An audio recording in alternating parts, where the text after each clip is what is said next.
So we're gonna do it. You're gonna quickly wrap up what you're saying. Okay.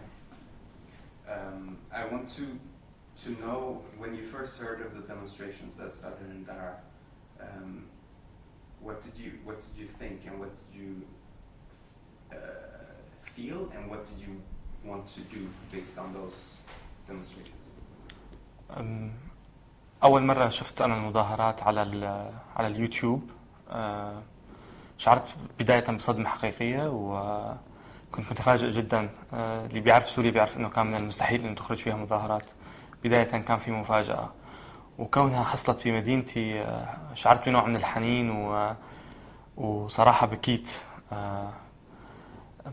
أول يوم كنت جدا مشوش، ضليت بس عم تابع أخبار، وما كان في عندي قرار شو رح أفعل أو شو ممكن أنا أساهم بالموضوع. لاحقا يعني مع تطور الأحداث بدأت يعني أنخرط أكثر وأكثر بالثورة السورية. When I first saw the demonstrations, I was shocked because everybody knows Syria will think that it will never witness demonstrations or protests. Frankly, I cried because it was my own city, and I felt kind of maybe nostalgia. And because I was shocked, I did not know what to do. But later, with the growing of events, I participated more and more in the revolution. Could you help in that situation when that happened, and then repeat? يعني بالأيام الأولى كنت أشعر بنوع من الحيرة عن طريقة المساهمة، لكن لاحقا مع مشاركتي أنا يعني شعرت فعلا أنه بالإمكان دائما تقديم المساعدة، خصوصا وقت تكون موجود على الأرض. راح أذكر مثال صغير لقصة صغيرة، أنه ببداية الأيام كانت قناة الجزيرة لا تغطي الأحداث في سوريا، لذلك كان هناك نقمة عليها من الشارع في درعا، وكانت هناك مراسلة لقناة الجزيرة انترناشونال، القناة الجزيرة الدولية. فعندما يعني علموا بوجودها الأهالي، حاول بعضهم أن يمنعها من التصوير وأن يعتدوا عليها. فأحد الأصدقاء ساعدني، ويعني عفوا ناداني، ويعني ناقشنا الجماهير المحتجة وطلبنا منهم الهدوء، وأن هذه إنما قدمت من أجل المساعدة، من أجل التصوير ونقل الصورة إلى العالم. وتكلمت معها باللغة الإنجليزية من أجل إقناعها أن تبقى هادئة وأن لا تشعر بالخوف. ومن ثم فعلا هي قامت بالتصوير ونقلت الصورة الحقيقية، ويعني أجرت تقريرا ونقلته قناة الجزيرة.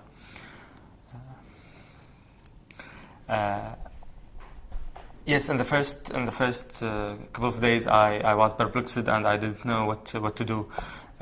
But later, when I just participated literally in the demonstrations, I knew that I can really give a kind of help to people. I will give an example by a short story. In the first few days of the uprising in Syria, there was a kind of sadness or hatred between people of Daraa against Al Jazeera channel, because they were not covering the news of Daraa.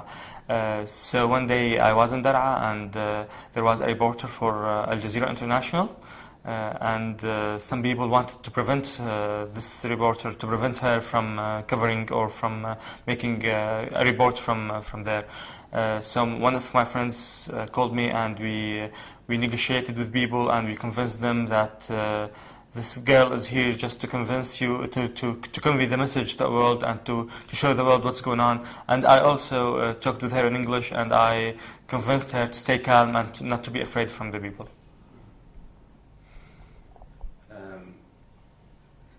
It's actually connected to that somehow, because if I remember correctly, then Daraa asked for support from the rest of the country to rise up.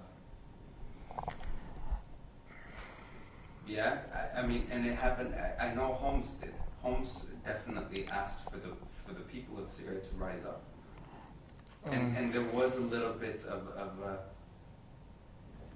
I think Homs and Daraa felt abandoned in the beginning of the revolution. يعني هو المشكلة إنه درعا بالأيام الأولى يعني انتفضت لوحدها، فكان هناك خوف من تكرار أحداث حما عام 1982 عندما قام النظام السوري بارتكاب مجازر في حما. لكن يعني يوما بعد يوم بدأت المدن الأخرى يعني تهتف هي لدرعا وتنتفض من أجل درعا.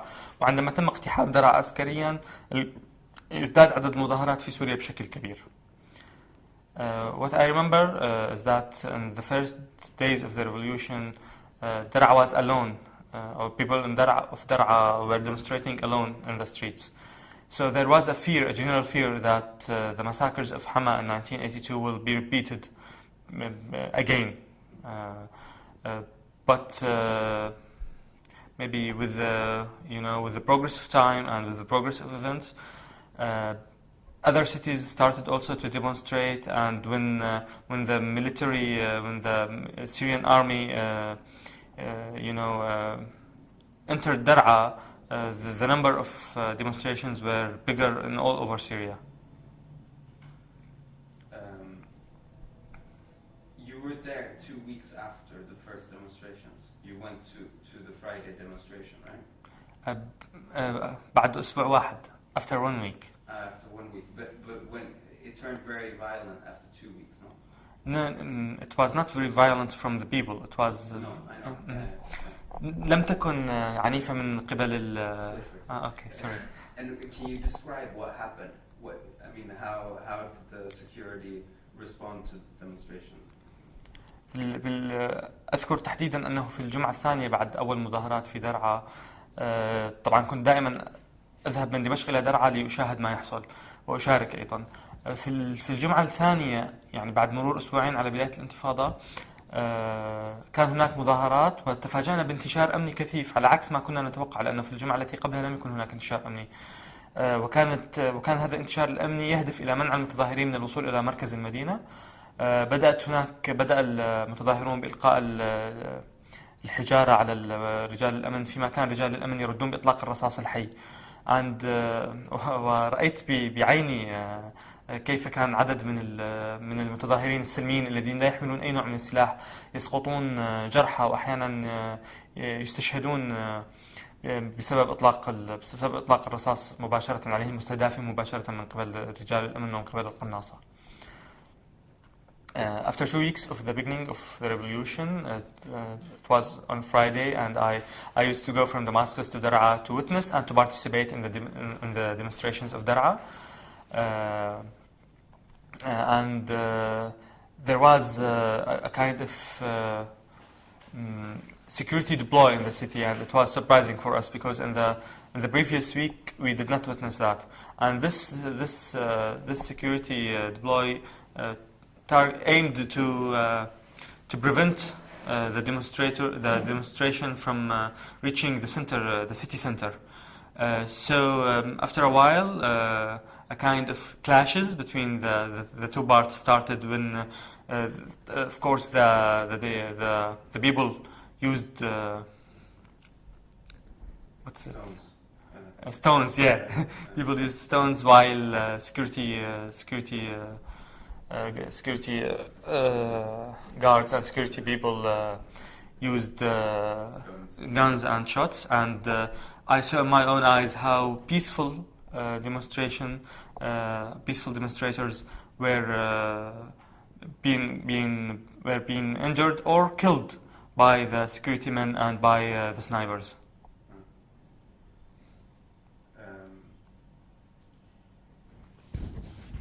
There's been a bit of a social revolution in Syria, both in the negative sense in some areas, and here I'm thinking about there's a growing support for Nusra, for example, in the north.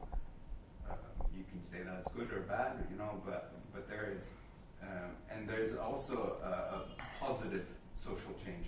Some people feel liberated, etc. Can you talk about that? بخصوص الثورة على الصعيد الاجتماعي، فعلا نستطيع أن نقول أن هناك خطين متوازيين. الخط الأول هو كان يتجه إلى مزيد من التحرر، مزيد من حصول مثلا المرأة على حقوقها، مزيد من انغماس المرأة في الثورة السورية. شاركت هي في مختلف النشاطات. حتى على الصعيد الشخصي، يعني أنا شخصيا بدأت أشعر بتغيير يطال طريقة تفكيري، طريقة نظرتي إلى العالم. بالنسبة إلى مثلا ظاهرة النصرة، يعني ما أعتقده شخصيا أن النصرة جاءت كنتيجة وليست كشيء أصيل ينتمي إلى الشعب السوري. بحسب الروائي الفرنسي المعروف أمين معلوف، فإن استهداف الهوية سيؤدي إلى التطرف. النصرة أعتقد أنها نتيجة وليست سبب. القمع المفرط الذي استخدمه النظام ومحاولته لارتكاب أحيانا مجازر إبادة طائفية أدى إلى نوع من التطرف الذي يعني أدى إلى وجود ظاهرة النصرة. لكن الشعب السوري بشكل عام هو شعب معتدل غير متطرف، وأعتقد أنه في حال انتهت، كلما أسرعت الحرب في الانتهاء أو كلما يعني نجحت الثورة في تحقيق هدفها وأسقطت هذا النظام بوقت أبكر، كلما كان هناك ثورة اجتماعية في المسار الصحيح ويعني تحرر أكبر للمجتمع السوري. What did I say? Yes, we can talk about maybe two parallel lines of revolution in Syria, of social revolution. One is about, maybe we can give an example about the participation of women in Syria and the revolution. They participated in many aspects of this revolution, and they, they can get more rights. Me personally, I can think of myself as someone who is really being maybe more liberal. His way of thinking has changed, and I have a kind of another view to the world. Or a better understanding of the world, another understanding of the world. And the other line, maybe we can give an example as Al-Nusra, but I think Al-Nusra is a result. It's not, it's not a reason. And the reason is the regime and the suppress of the regime and the use of weapons against peaceful demonstrations. According to famous French novelist Amin Ma'louf, he says that when an identity is targeted, the people of this identity will be more and more extremist, and this is what happened in Syria, because the regime was maybe targeting a sect in Syria, or maybe practicing a kind of genocide. More and more people transformed to be extremists. But what I believe that as soon as possible, this revolution, success in toppling the regime, I believe that our society is so moderate, and we will witness again a good social revolution.